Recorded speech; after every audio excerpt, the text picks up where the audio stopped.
cambio se va a producir a fines del siglo XVIII, cuando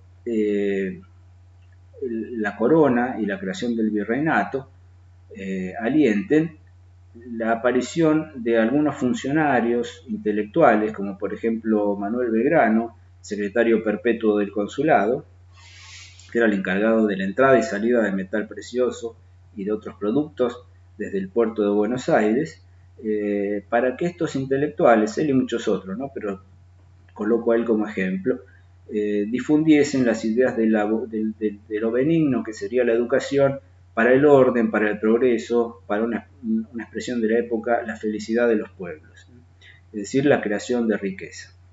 La expoliación, el saqueo de la riqueza indígena ya se había terminado. Entonces la fisiocracia, con la capacidad de que las personas, digamos, otorgándole capacidad a lo productivo para generar riqueza, suplanta esa idea del saqueo previo. La fisiocracia ordena el mundo de un modo diferente y la ciencia, con ella, la ciencia vinculada a lo práctico, a lo utilitario, ¿no? A las artes, diríamos así, artes en el sentido de aquella época, da lugar a que se surjan instituciones formadoras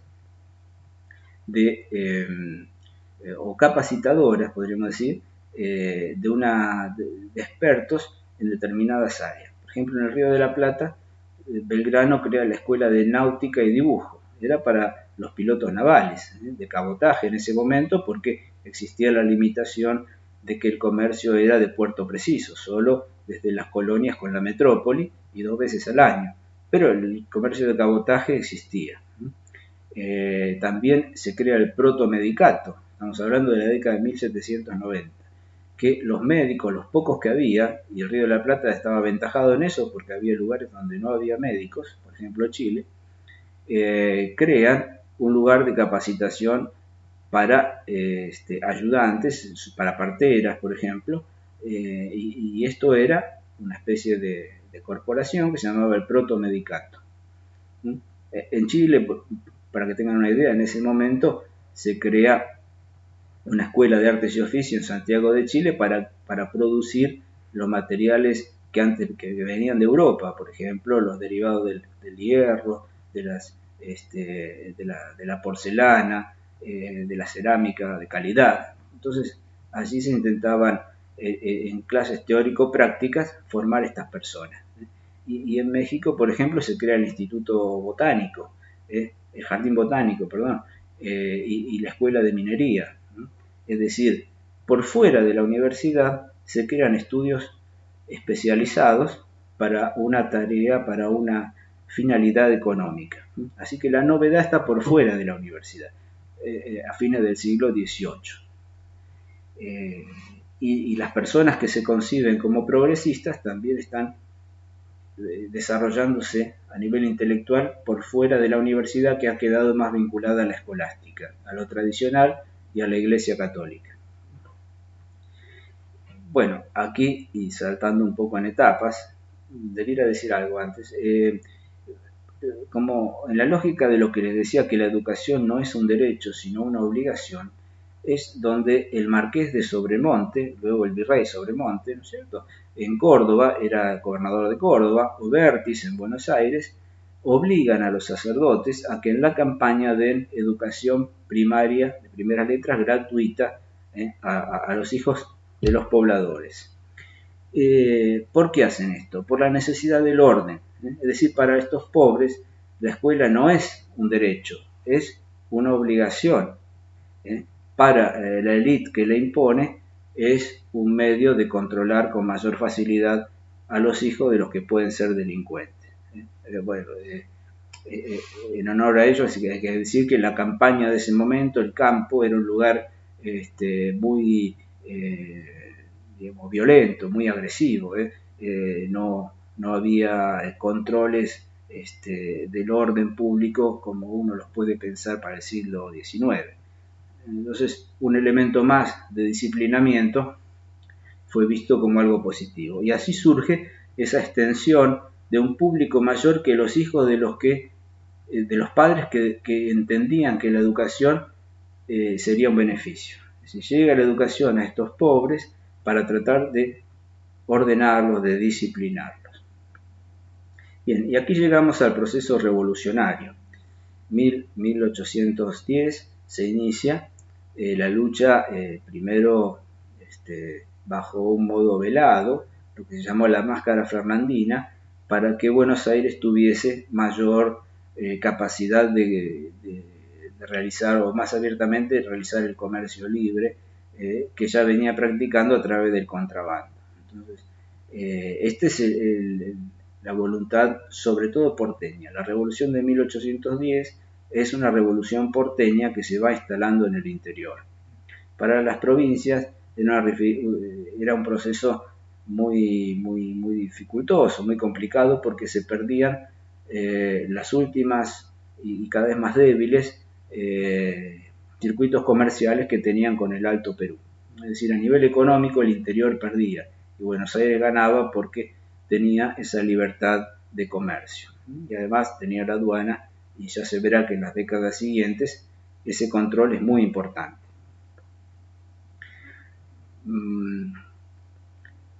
Bueno, con la revolución se da un proceso de movimiento social muy intenso, en el sentido de que los hijos de las familias más tradicionales, más poderosas, se pliegan a la guerra, es decir, ocupan cargos de los ejércitos, para los cuales no tenían formación en general, pero esos primogénitos de las familias tienen ahora este rol de encaminar la guerra. Así que los segundones de la familia, que quizá en otras circunstancias o se hubieran dedicado o a la carrera eclesiástica o a la administración, ahora son los que pasan a primer plano en cuanto al desarrollo económico del lugar donde ellos viven. Y hay otros movimientos, por ejemplo, de población, por ejemplo, los esclavos negros que son llevados a la guerra, los pobres blancos que se convierten en artesanos con los lugares que quedan libres por este movimiento de esclavos que antes se dedicaban al artesanado. Así que la verdad que la revolución que se inicia en mayo fue una revolución con trascendencia social intensa. ¿Qué pasa con la educación ahí? Bueno, en general es negativo el efecto sobre las instituciones. El Colegio de San Carlos, que dijimos que era el más avanzado de 3 décadas antes, deja de funcionar. ¿Por qué digo que era avanzado el Colegio de San Carlos, ese de la época colonial? Porque tenía un régimen de disciplina, tenían una sucesión de años, es decir, estaba seriado, y la enseñanza allí era simultánea, es decir, para todo un grupo y común. Entonces era lo que más se parecía a una escuela, por lo que estamos diciendo, ¿no? Tiene una organización escolar. Bueno, entonces este colegio queda sin funcionar durante algún tiempo. Recién en 1814 vuelve a crearse y ahora se va a llamar Colegio de la Unión del Sud, que va a tener una estructura organizativa parecida, más vinculado ahora a la enciclopedia, menos a la escolástica, con materias nuevas, vinculada al derecho, vinculada a las ciencias exactas, pero en un proceso de organización lenta.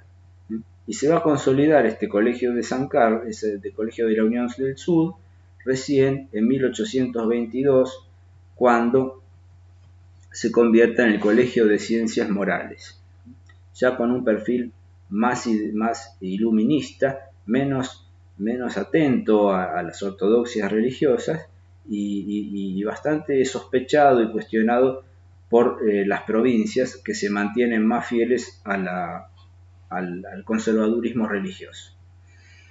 En las primeras letras, lo que vamos a ver en el Río de la Plata es un proceso de vinculación con lo político, si podemos entender que la revolución es un proceso político.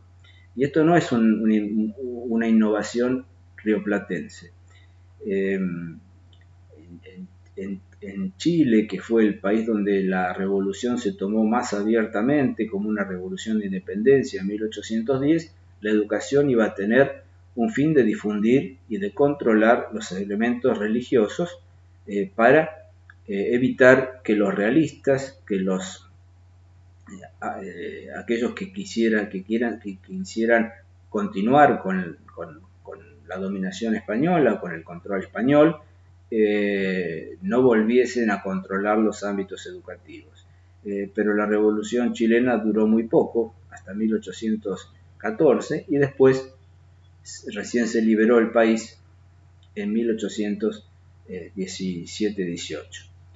Pero en Río de la Plata la estrategia fue menos abierta, fue la de estar a favor del rey, pero no respetar a los virreyes que enviase la Junta de Sevilla. Porque se entendía que el Río de la Plata tenía la misma capacidad de autogobernarse como alguna de las provincias de la península. Así que ahí aparece, si uno lo revisa, el tránsito de la revolución, de la colonia a la independencia, no significa abiertamente, como algunos autores dicen, el tránsito del súbdito al ciudadano, porque en la escuela hubo un periodo transicional, si uno revisa los catecismos de la época se da cuenta, donde los mismos instrumentos, las mismas formas de organizar el conocimiento, ahora son de la época religiosa, digamos así, son aprovechados para difundir los valores de la revolución. Así, por ejemplo, imagínense en un catecismo, en lugar de aparecer el Espíritu Santo como un elemento importante en el discurso, ahora va a aparecer la soberanía popular. Pero la estructura, la organización del discurso tiene las mismas formas, con diferente contenido. Es decir, se usa el catecismo para ahora difundir la revolución. Por eso decimos la educación ahora tiene una función política. Ya vimos antes que tenía una función de formar a la élite, después tenía una función de formar, de disciplinar a los sectores populares a fin del siglo XVIII, y ahora con la revolución aparece la idea de la función política de la educación. ¿Qué significa esto? Bueno, que debe haber una propaganda de determinada ideología, en este caso republicana, aunque sea velada, en los libros. Y esto no es un proceso inclusive de España, de las provincias de ultramar, de América. En la misma España se estaba dando en este momento, en 1819, la revolución del coronel Riego, que toma una constitución que se había creado en 1812 en Cádiz y que también le otorgaba la función política de la educación, porque se trataba de difundir una constitución de corte, podríamos decir, de monarquía constitucionalista, no de monarquía absoluta como sostenían los reyes anteriores e inclusive Fernando VII, que en ese momento estaba cautivo. Bueno, así que durante este momento de la revolución, esta década revolucionaria, los avances en educación son pocos, no son muchos, y que en general estos avances van a tener que ver con volver a reparar, a reorganizar las instituciones que habían decaído en el primer momento revolucionario. Vamos a tener algo muy, muy interesante aquí, que en 1819 llega al país Diego Thompson. Diego Thompson era un representante de la Sociedad Bíblica Inglesa, ya había estado en Brasil antes, y él difunde, obviamente, su iglesia, pero también va a difundir un método pedagógico, que es el método lancasteriano de enseñanza mutua, por el cual el profesor, o preceptor, como se le dice en ese momento, ¿no? Maestro es poco usado todavía el término, va a estar auxiliado por alguno de los alumnos más aventajados para enseñarle al resto. Y así, en una forma de árbol, ¿no es cierto?, el profesor le da instrucciones a los monitores, así se llaman esos alumnos aventajados, y estos a los grupos que tienen a su cargo de varios alumnos. Y de este modo, el método permite que con pocos recursos y con pocos profesores y a través de los monitores haya más escolarización. Y con pocos recursos también porque significaba poco gasto para el Estado. Bueno, este método, ya les digo, lancasteriano, entra por diversos autores. Había sido creado por Joseph Lancaster en la zona minera del norte de Inglaterra, donde había inclusive grandes galpones que utilizaban de escuelas con hasta 500 alumnos, a través de la organización de monitores. Y también otro autor lo difunde que se llama Bell en la India. A América entran 8 libros diferentes que difunden estas ideas de ellos dos. Son adaptaciones. Bueno, el Río de la Plata lo trae Thompson, y Thompson después será llevado por San Martín a Chile y de Chile al Perú, es decir, que el método lancasteriano hace este recorrido. Hay algo también muy bueno que no existía antes, que son manuales para la formación de maestros lancasterianos, es decir, hay un instrumento para la formación de profesores, que como vimos hasta el momento no hay quien forme a los profesores. Son los que tienen un determinado saber los que ofician de profesores, los sacerdotes, por ejemplo. Pero no hay un lugar de formación específica para profesores, para maestros. Bueno, entonces la década de 1810 tiene estas particularidades. Cuando llega a la gobernación de Buenos Aires, Valentín Gómez va a colocar como ministro de gobierno a Bernardino Rivadavia. Para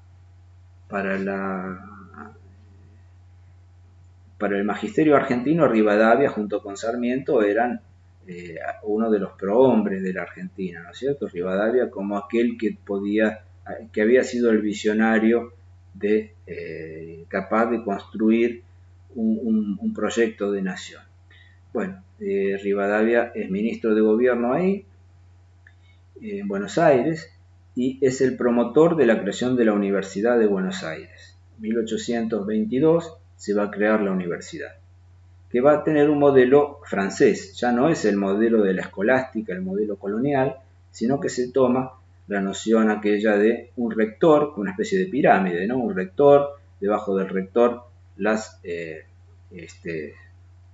los departamentos, por ejemplo, departamentos, ¿cuáles son? Departamentos de jurisprudencia, de ciencias exactas, de medicina y de ciencias sagradas, son esos departamentos. Y también un departamento de estudios preparatorios y uno de primeras letras en la campaña, que va a durar muy poco. Así que la universidad tiene esa estructura y sus conocimientos, si bien tienen a la religión todavía como elemento curricular, se abren más a la enciclopedia, se abren más a los contenidos más modernos que se difunden en Francia. La experiencia fue, podríamos decir, muy aplaudida en Buenos Aires por la élite. No dura tantos años, diríamos así, su momento de esplendor, porque se crea en el año 22 y en el año 28 ya Buenos Aires entra en un proceso de crisis política fuerte. Entonces son unos 5 o 6 años. Pero se traen profesores del extranjero, se crea el ámbito de la universidad, los materiales didácticos que también deben importarse y son costosos. De tal modo que Buenos Aires por fin tiene su universidad, mientras que las de Córdoba iba cada vez más en una especie de decadencia y de descenso y menor reconocimiento, diríamos, del Río de la Plata. Era una universidad, la de Córdoba, la que quedó más vinculada al noroeste argentino, y así lo seguiría siendo hasta el siglo XX. Bien, ahora que desde esa experiencia de Rivadavia, en la provincia de Buenos Aires, no fue acompañada por las provincias en el sentido de una modernización educativa. casi que en las provincias continuaba un estilo muy parecido al de la época colonial.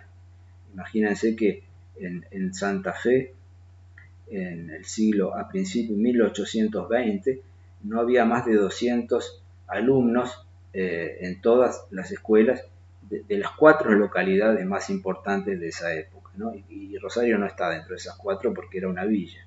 En una villa, en 1815, Rosario era una villa de 1500 personas con un tercio de población negra esclava.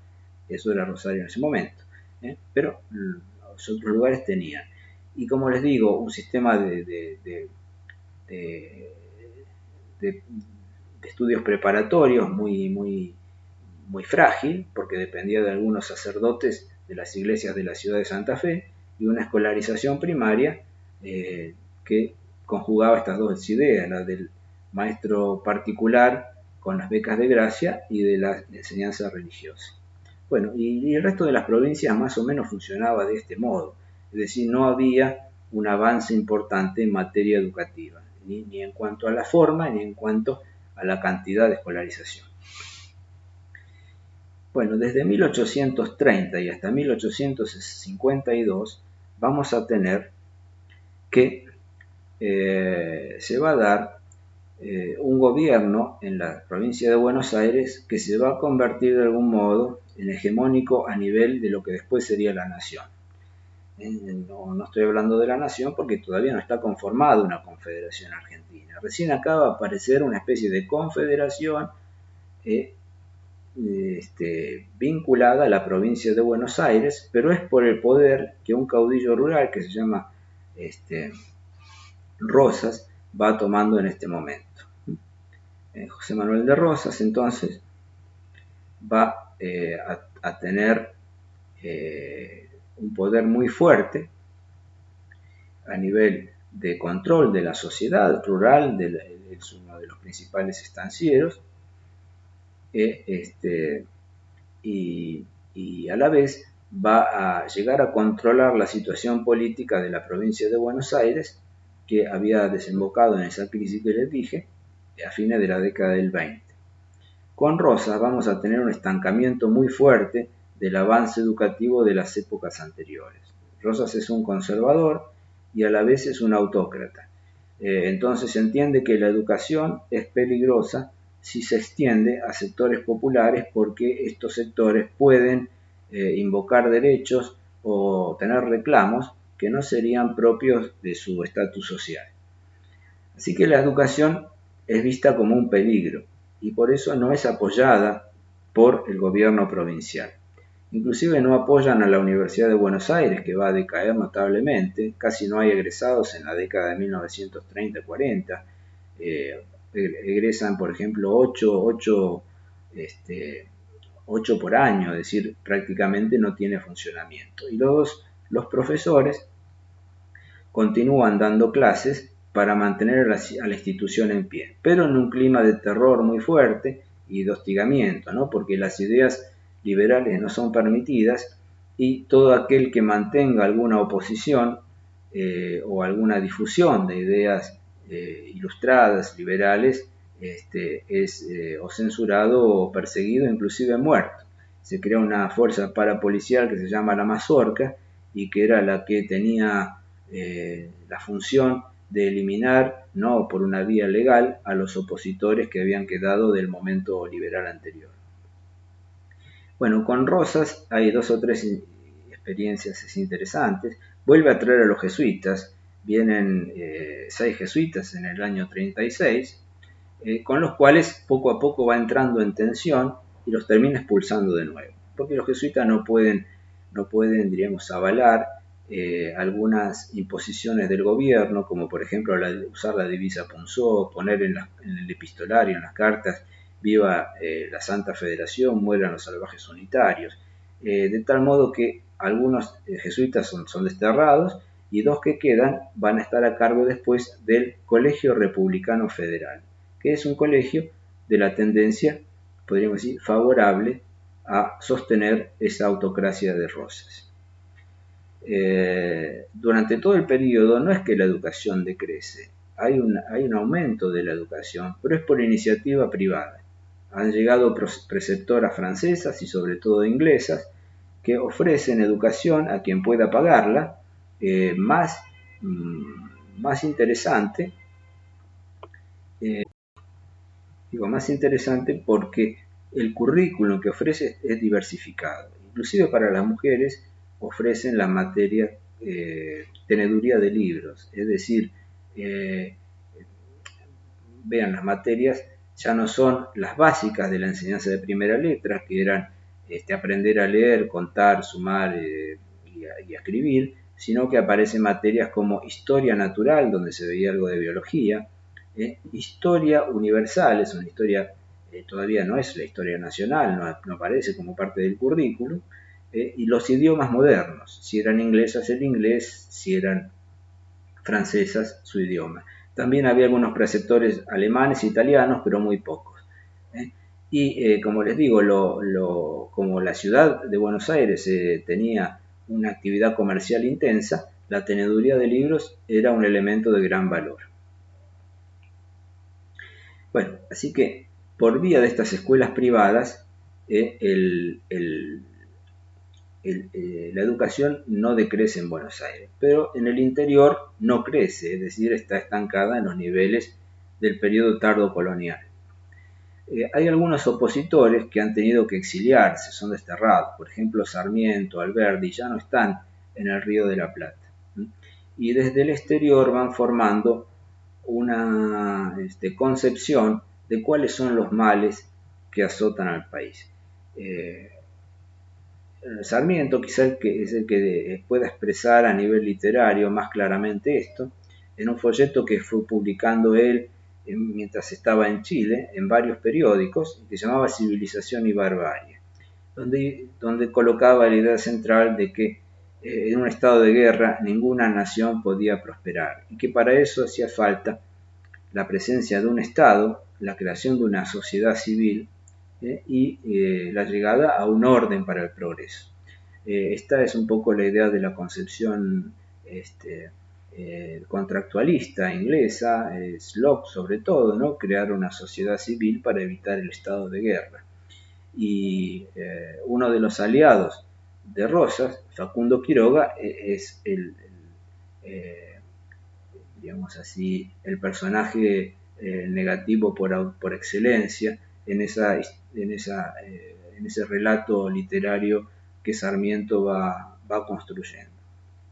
Bueno, así que él, en Chile, Sarmiento toma bastante prestigio, se crea la Universidad de Chile y la Escuela Normal de Preceptores en el año 1842 y a Sarmiento lo nombran director de esa escuela cuando tenía 32 años. Así que poco después, 3 años después, el ministro de Instrucción Pública, Manuel Montt, envía a Sarmiento para que haga un viaje de estudios por Europa y por Estados Unidos y vea cuál sería el mejor modelo para aplicar y organizar el sistema educativo para Chile.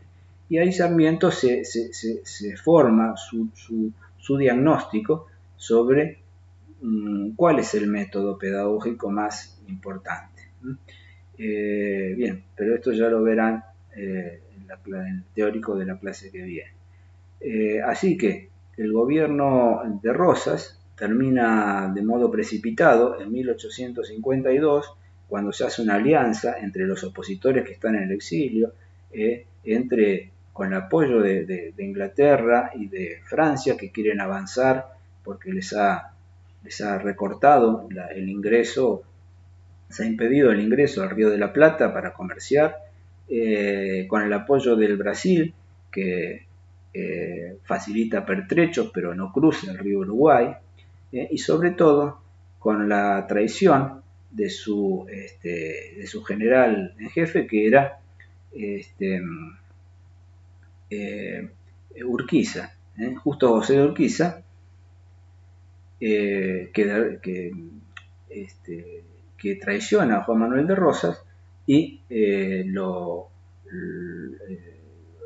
lidera la fuerza militar de estos opositores que están dentro del país e inclusive de un sector que estaba en el Uruguay y que apoya. Así que, sitiada la ciudad de Buenos Aires, Juan Manuel de Rosas decide partir al exilio y no hacer una oposición violenta a esa gran alianza que se había conformado. Cuando se exilia, hay un proceso que se inicia en 1852 y va a durar hasta 1862, que es de fractura de las provincias, o se podría decir de otro modo, de una alianza entre todas las provincias, pero Buenos Aires no está dentro de esa alianza, porque si no, nos equivocaríamos, pensaríamos que existía una entidad nacional previa a ese momento, y la verdad que no, que solamente era una confederación, aquella liderada por Rosas, muy endeble. Así que las provincias forman la Confederación Argentina y Buenos Aires, por su lado, mantiene la autonomía. Y esto va a durar una década, con muchas tensiones, pero con una salida final de unificación, aceptando la constitución de la Confederación Argentina, que había sido elaborada por Alberti en 1853 y que es, podríamos decir, acordada, homogeneizada en 1860 por estos dos bloques de poder, Confederación y Buenos Aires. Bueno, con esto dejaríamos la clase de hoy, y para la clase que viene se va a dar otro teórico, ya tomando los proyectos de nación, y que son los que ustedes van a encontrar más claramente planteados en el programa de la materia. Buenas tardes, entonces.